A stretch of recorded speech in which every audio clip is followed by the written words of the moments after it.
lines, sorting through the media bias, exposing the propaganda, and challenging you to use your brain.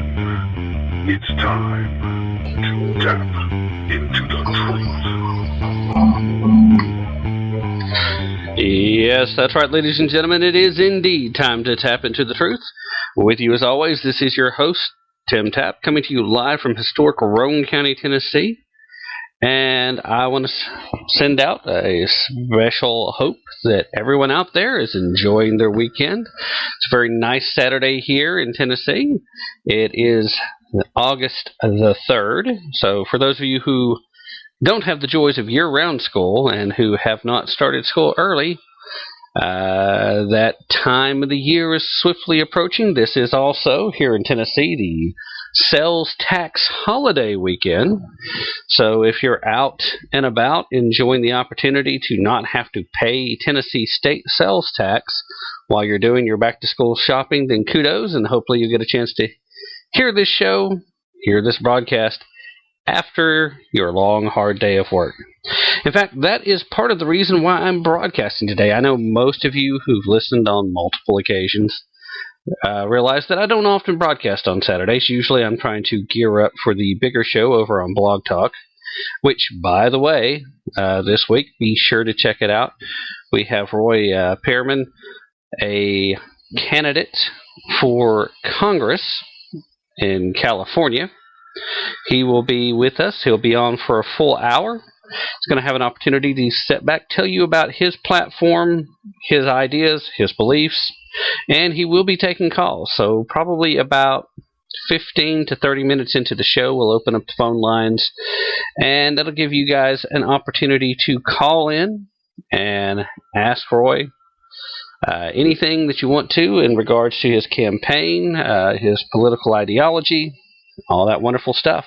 And hopefully this will be the start of a successful run for him. I've seen his videos over on YouTube.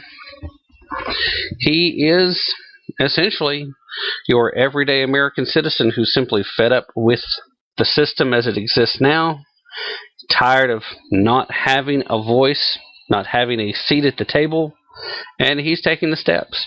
He's realistic about his chances. I had a conversation with him just the other night, but at the same time, he's going for broke. He's going to do everything he can to win that congressional seat, and I, for one, I'm pulling for him. I think he'll be a great candidate, and I think he'll be a great voice for the citizens of his district. Outside of that, we also have to keep in mind that we are swiftly entering into political season.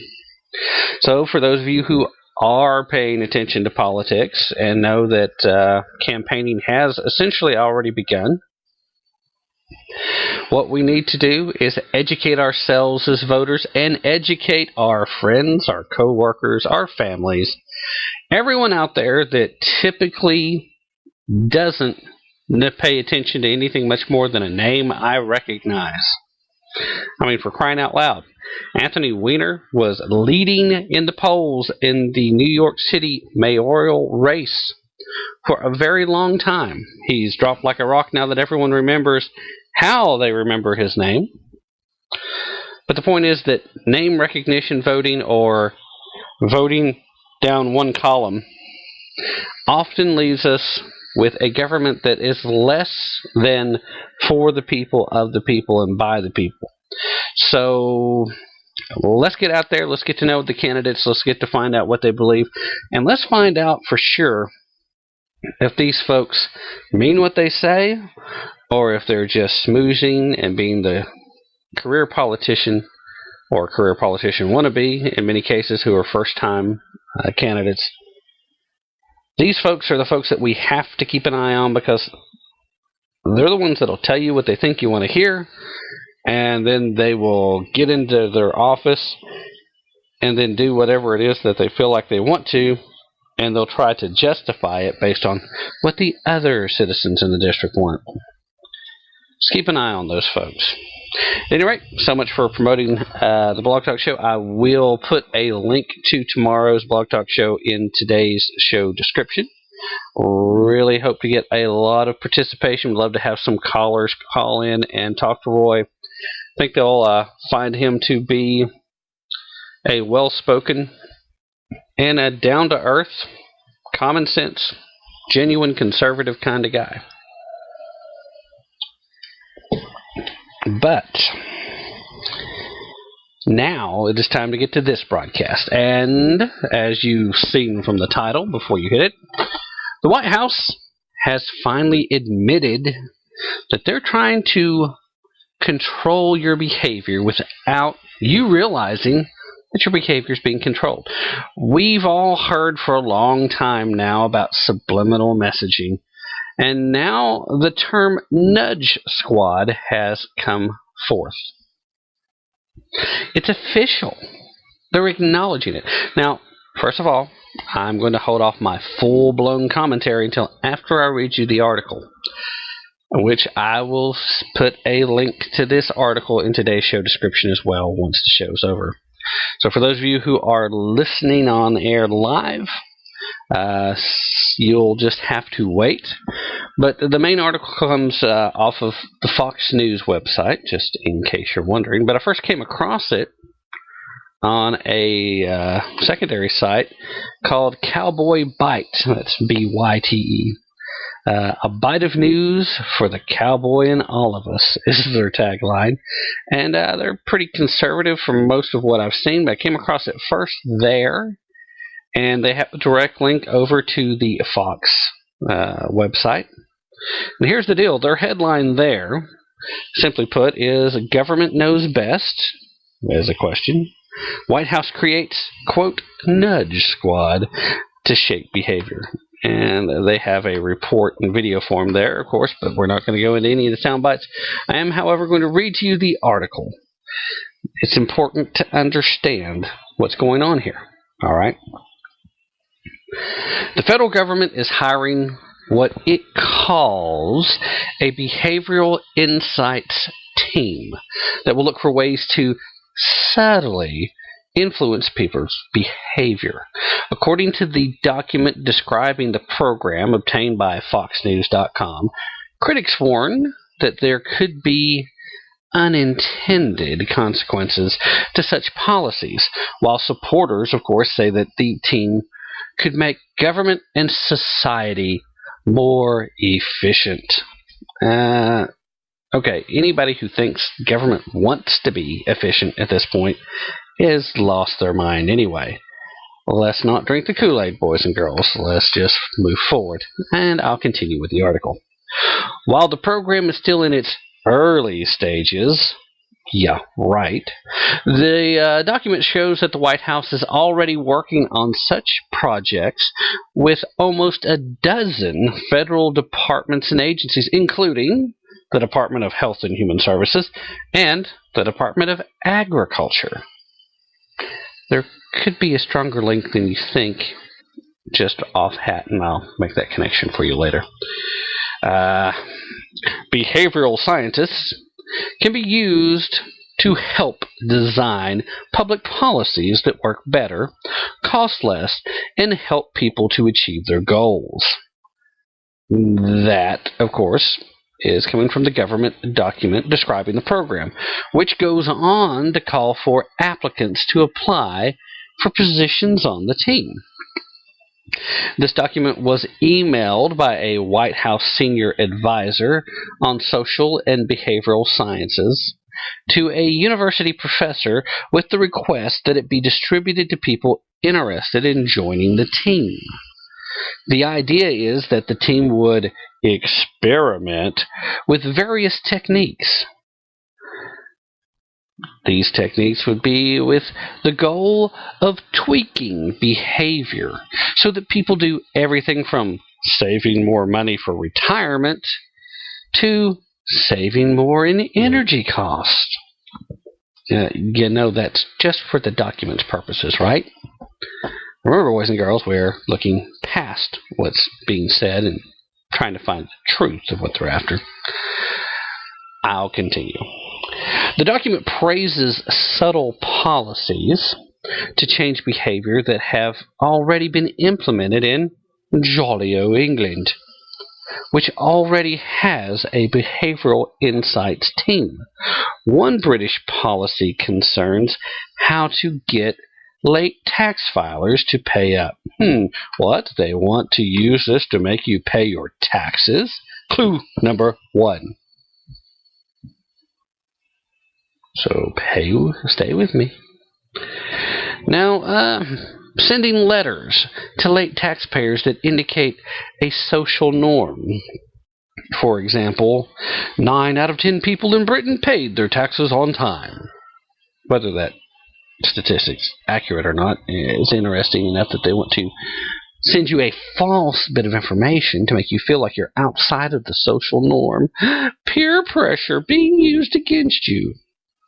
Anyway, according to their estimates, that particular letter sent out resulted in 15% increase in response rates over a 3-month period, rolling out to £30 million of extra annual revenue. Another policy aimed to convince people to install attic insulation to conserve energy, offering an attic clearance service at full cost to people led to a 5-fold increase in their subsequent adoption of attic insulation. Now, I can tell you this type of ideology is standard practice in marketing.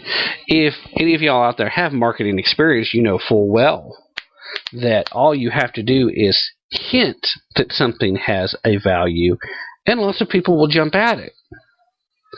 If you have a product that people want, I saw this first rate. Back in my early days, my very first job, I worked at a local Dairy Queen. Unfortunately, the Dairy Queen's not a Dairy Queen anymore. But one of the things that we did on a semi-regular basis is we would post up on our board, barbecue sandwich, just blah, blah, blah. I don't remember how much it was now.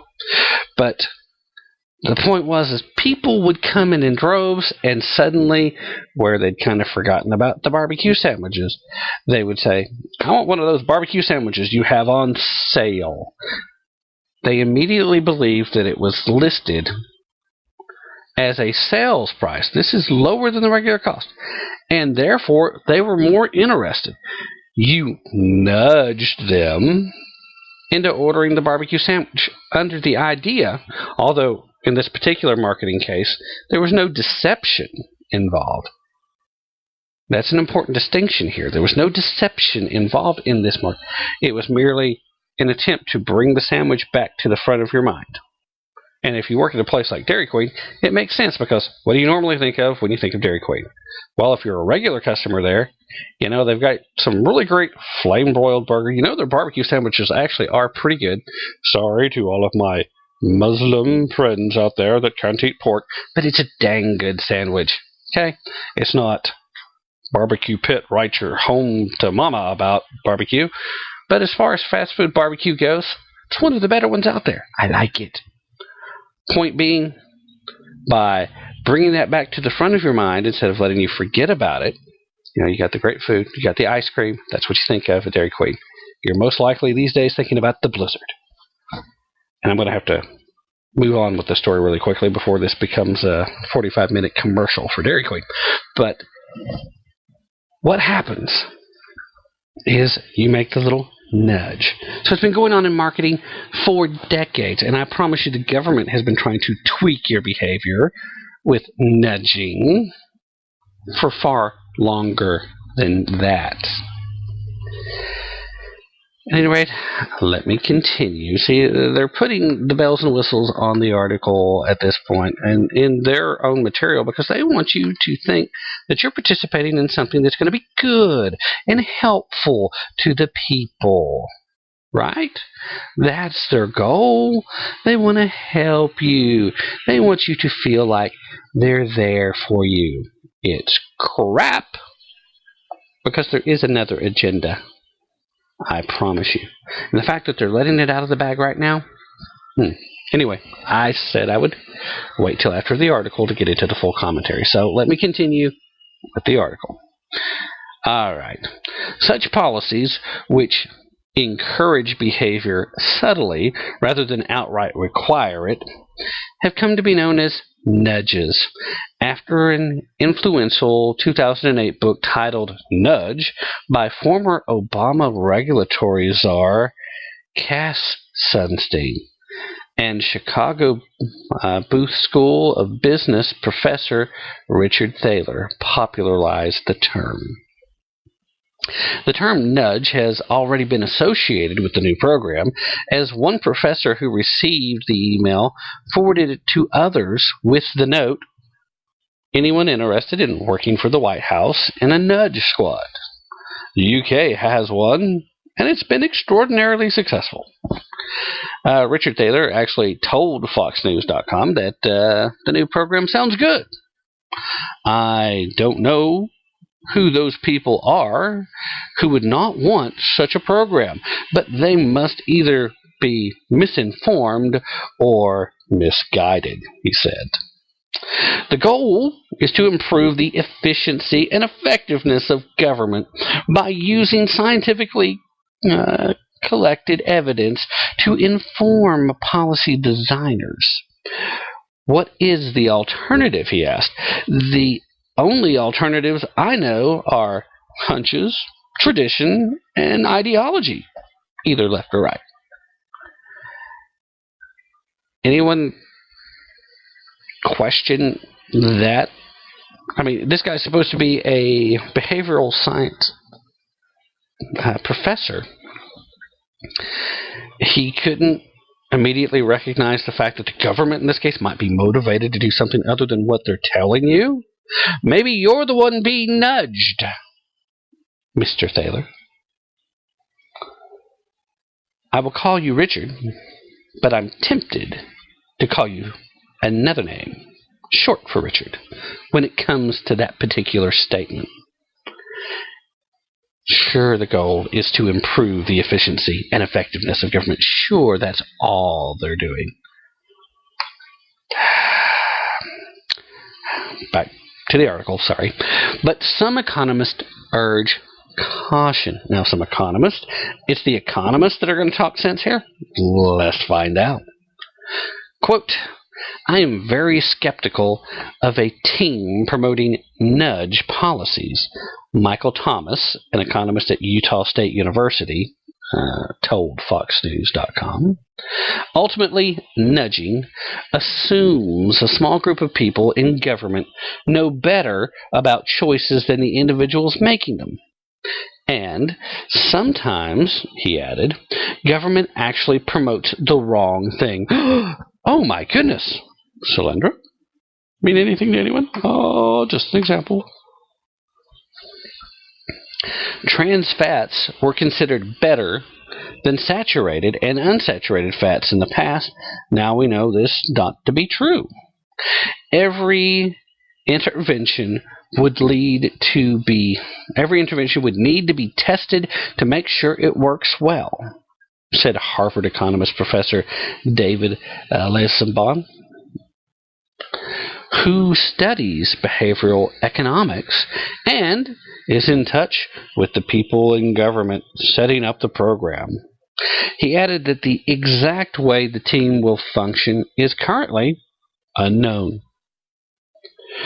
"We have to see the details to be sure, but this could work out very well," he said. I don't know, anybody else hear Nancy Pelosi when he says that? We have to see the details here. We have to vote on it. We have to pass the bill to find out what's in it. Well, it sounds similar to me. Maybe that's just me. Sorry, guys.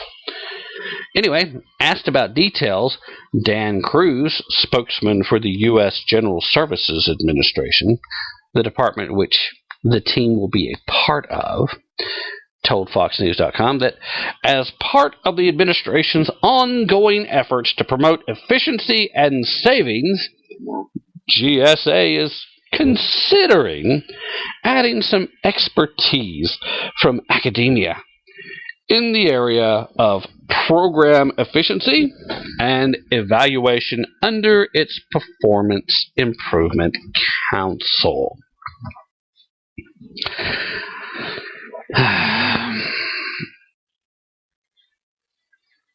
Typical bureaucratic doublespeak. Anyone?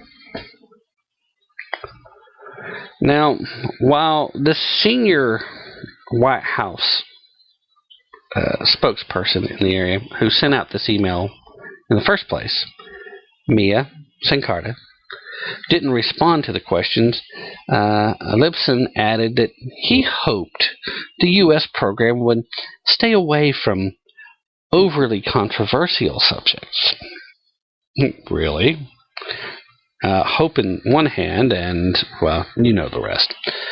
Let's say we want people to engage in some healthy behavior like a weight loss program, and then start automatically enrolling overweight people in weight loss programs. Even though they could opt out, I'm guessing that would be viewed as offensive. A lot of people would say, I didn't ask for this.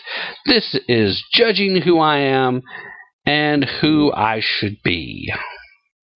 But Lipson added that there are very real benefits to some nudge policies, such as one that increases the number of people registered as organ donors by making people decide when they apply for a driver's license.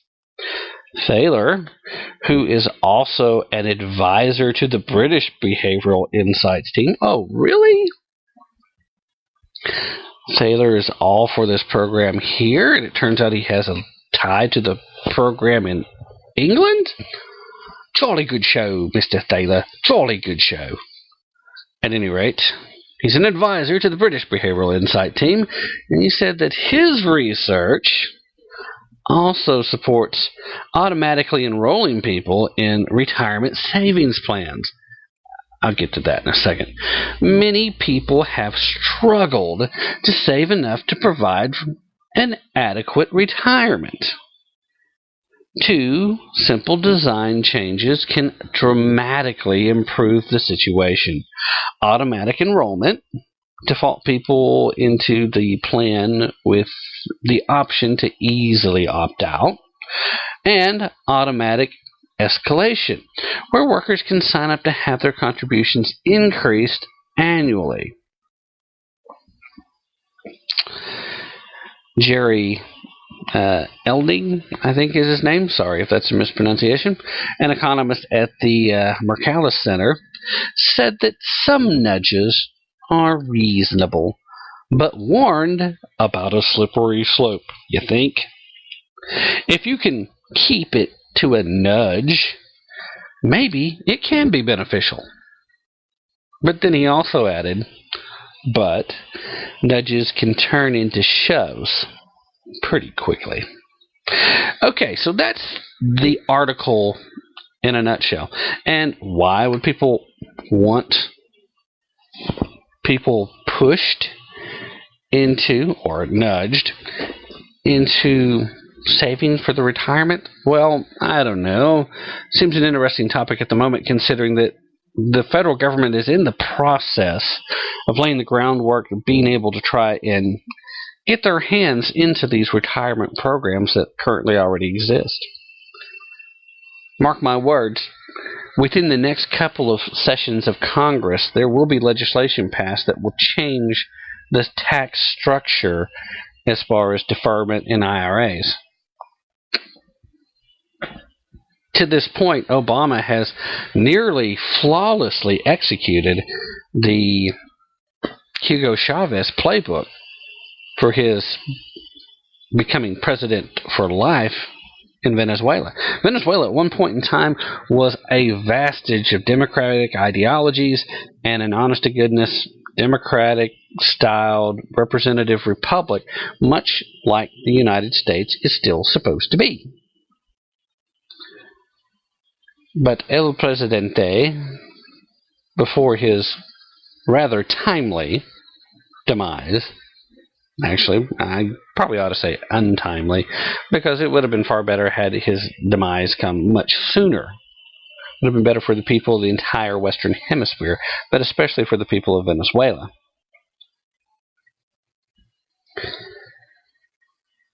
But at the very least, he, step by step, incrementally demolished the Venezuelan constitution and managed to hold on to power, and he became a dictator in a nation that still had, quote, free and open elections. So, yeah, there's a reason why they keep pointing out the retirement thing, because they like scaring folks into thinking that Social Security isn't going to exist. Ultimately, right now, there's no politician that has the backbone or the courage to make the fixes that need to be done in order to make it viable long term, but none of them have the cojones either to stand up and say the federal government never had the authority to do this, it needs to be ended. So those are scare tactics, ladies and gentlemen. Those are scare tactics.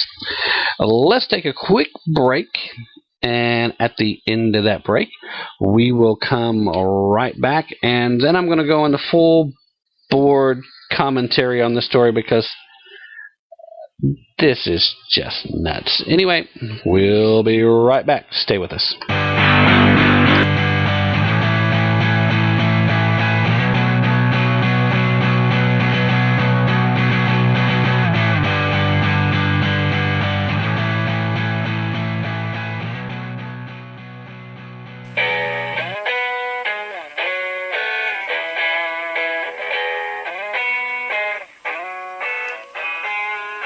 Tap into the Truth. Check us out at tapintothetruth.com for our latest blog posts and for links to all of our past broadcasts. Don't forget to like us on Facebook and to follow us on Twitter. That's Tap Into the Truth right here on Spreaker Radio.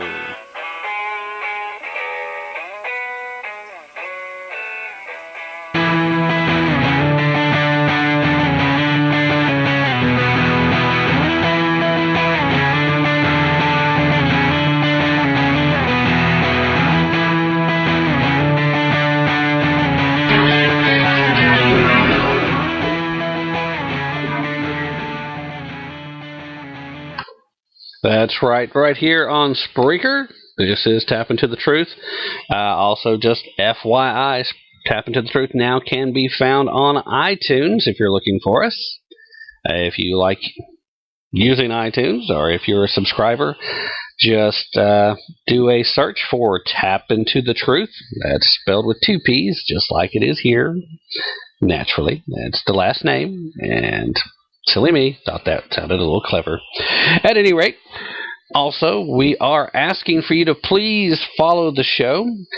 If you are a fan here at Spreaker and you have seen other shows, and you've probably seen a big push for a lot of us here, iHeartRadio is now entering into a partnership with Spreaker.com, and several of the podcasts will be made available on iHeartRadio.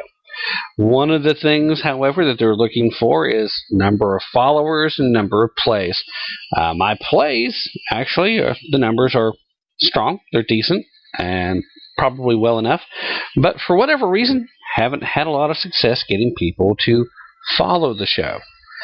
At the moment, of course, you can find this out just by looking at the profile page, we're sitting at about 33 followers. Hopefully, we can bolster those numbers, because they really don't consider a show until it has at least 100 followers. They want 100 followers. They want to see popularity. And while I've been just doing what I do, would really love to be able to have the exposure that would come with being on iHeartRadio. So I'm going to selflessly, because it's, of course, all for you, the listener. Okay, I'm going to very selfishly ask, please follow the show here. And while you're at it, you can go over and follow us on Blog Talk as well. Followers there. Literally 1,000 listens a week on a one-time weekly show, which those numbers also, compared to the big boys over there, I'm a joke. Okay, I'll admit it. I don't have the listenership that I would love to have. But literally, thousands of people will listen to each broadcast every week over there. A couple hundred listen live recently. Those numbers have been going up. Strong participation in the chat rooms as well over there. And I thoroughly enjoy the show. Love doing it. But again, only 12 folks are following the show. So would love to get more followers there as well. But, at the moment, trying to get onto iHeart and trying to get that additional exposure, hopefully would also help to attract a few more sponsors as well. We could really raise the bar here and improve things. At this moment, still basically just a one-man show, paying out of pocket for everything that gets done and utilizing my own time. Why? Because I think the messages here are important, and I think it's very important to try and have a new awakening here of the ideologies of conservatism, true conservatism. I want people to realize that there are few things that will instill a sense of pride in you as much as a job well done. So find a job, work hard at it, find something you enjoy, and it's not even really work. Get that sense of pride from doing something that really helps you to stand out. Everybody has skills. Everybody has God-given talents. Not everybody seeks to refine and hone those skills. Not everybody moves themselves in a positive direction. A lot of people get caught up in the negative aspects of, I've got this humdrum drudgery kind of life where I go to a job I don't like. I come home to people that are my family, but half the time we're not happy with other things, so we take it out on each other, and this is terrible. All of that is a matter of attitude. Well, maybe not all of it, but how you choose to attack your life, the choices you make towards taking advantage of your opportunities, real opportunities, that determines your outcome. And positivity and being focused on things that are positive will make a huge difference in not only how you feel about yourself and how you feel about your job and how you feel about everything else, but it'll open up new doors and new opportunities to you. So please, ladies and gentlemen, remember, attitude makes a big difference in your outlook and in your prospects. Not real sure how I got on that soapbox from the subject of please follow me. But, let me circle back around and please follow me. If you're not already following the show, please just take a second to click on the follow button. It's usually a reasonably entertaining show here. Some days I take myself a little more seriously. Other days I'm kind of just relaxing here with you guys. Also, let me go ahead and remind you one more time, please check out tomorrow's broadcast on Blog Talk. We will have Roy Pearson live and on the air for at least an hour. He says actually he'll stay on as long as I'll let him. And, as long as people are calling and interacting and we're having a great show, we may very well have him on for the full 2. I don't have a problem with it if it's making for great radio. And when it comes to great talk radio, participation from you guys is all a part of that. Now, in the remaining 10 plus minutes, I am going to challenge you to use your brain. This is as simple as 1 + 1 = 2, ladies and gentlemen. Anytime that the White House is admitting to something, it means it has already been underway for an extensive period of time, and they just don't want you to be entirely shocked about it when the entirety of the truth comes along. The whole idea of social programming has been going on as a matter of sales promotion and media promotion and psyops and military activity and government intrusion since about as long as any of those individual things I just listed have existed. Disinformation, misinformation, misguiding people intentionally has existed from the beginning of time. People who are on board with programs like this are the most dangerous people in your life because usually they will be influential. Usually they will be academic, and usually they'll have the opportunity to shape young minds of people coming behind them into believing that this is a reasonable course of action. But the truth of the matter is, do you want to be nudged? I mean, whether we're talking mentally, psychologically, or, which are the same thing, or physically, just threw that in so you realize it's the same thing. Whether or not you want to be nudged, if you're out in public and you're standing in line and somebody comes along behind you and they just nudge you, are you happy about that? Sometimes we talk about giving folks just a gentle nudge in a certain direction. And we always believe that's for their own good, but that's always from our own point of view and our own perspective. Sometimes it may very well be. Lots of times it's not necessarily what's best for them. But regardless, this is the United States of America. We are supposed to be guaranteed the rights of freedom of choice, freedom of religion, freedom of speech. There's lots of, and before anybody calls me out, the freedom of choice I just talked about has nothing to do with abortion. It's freedom of choice and your ability to choose where you go to school, your ability to choose what kind of job you're going to work in, your ability to choose whether or not you're going to eat a Pop-Tart today or if you're going to have a full Grand Slam breakfast at Denny's. Your ability to choose based on your ability to decide for yourself how you go about your life. That's the ability of choice that I'm talking about. And you do have that right to choose, or at least you're supposed to. And before I hear any whining from folks on the left, what happened to my choice? I'm stuck here doing this, and I can't get ahead now, so I don't have the freedom to do that. How'd you get there? Did you take full advantage of your opportunities before? Did you work hard in school and earn a scholarship so you could go to a college? Did you go to that college, work hard, make the good grades, earn a degree so that you could work in a field that you like, that you want to be in? Did you do that? Because if you didn't do those things, then you had the freedom to choose and you made the wrong choice. Okay? So your choice wasn't taken from you, and you still have the choice right now to get up and do something else to improve your situation. Not saying it would be easy. The further you went down that hole, the harder it's going to be.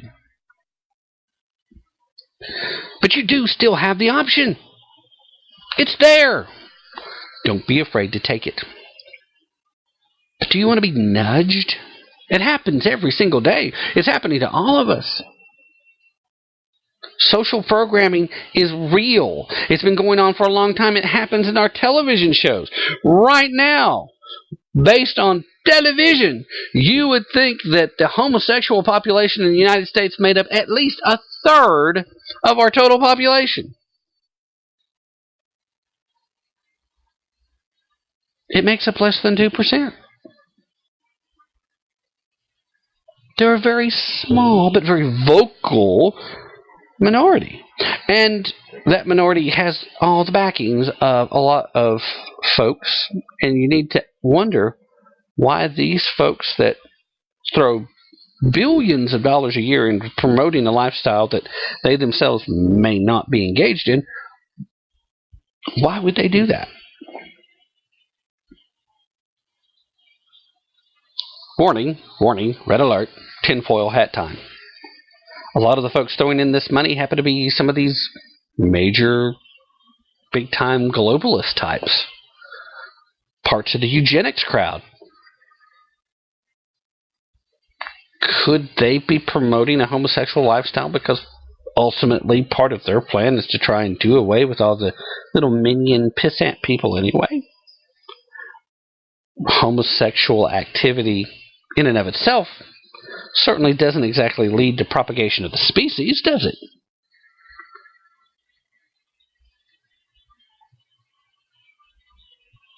And before anybody jumps on the bandwagon, oh, you're bashing homosexuals right now, I'm not.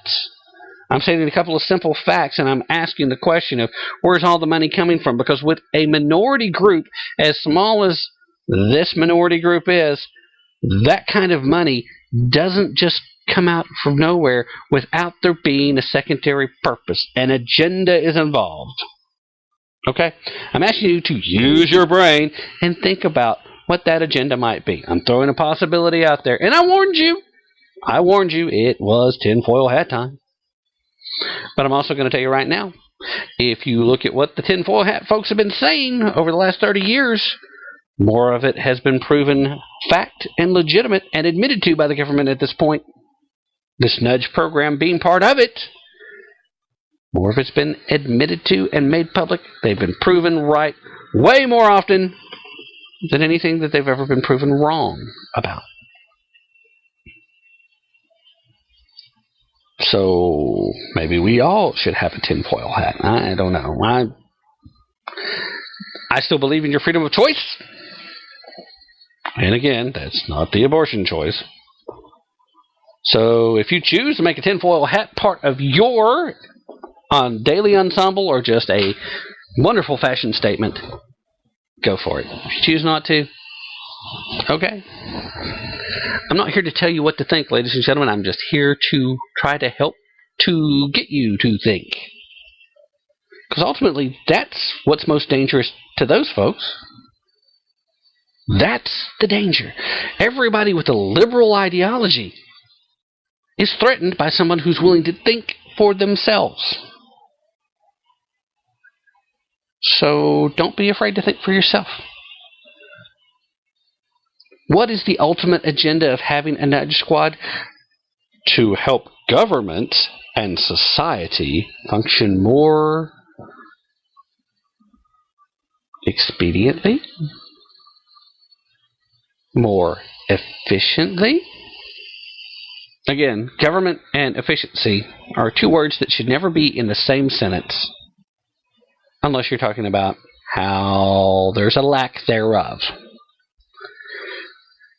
In society, especially a free society, where the individual gets to be individual, which is the great promise of this nation, society should never be efficient, because efficiency in a society like that can only mean uniformity. No more individualism. It's dangerous. Anybody who thinks that this is intended solely to make things better for the American people is extremely short-sighted. Anyone who believes the government when they tell you that their only purpose in this is to try and help people is extremely gullible. The example in Britain about getting you to pay your taxes on time is a prime example. And the warnings about nudges quickly becoming shoves is very much worthy of your attention. But make no mistake, ladies and gentlemen, this is not a new program. This is not the first of its kind, and this is certainly not as benign as they want to make it out to be.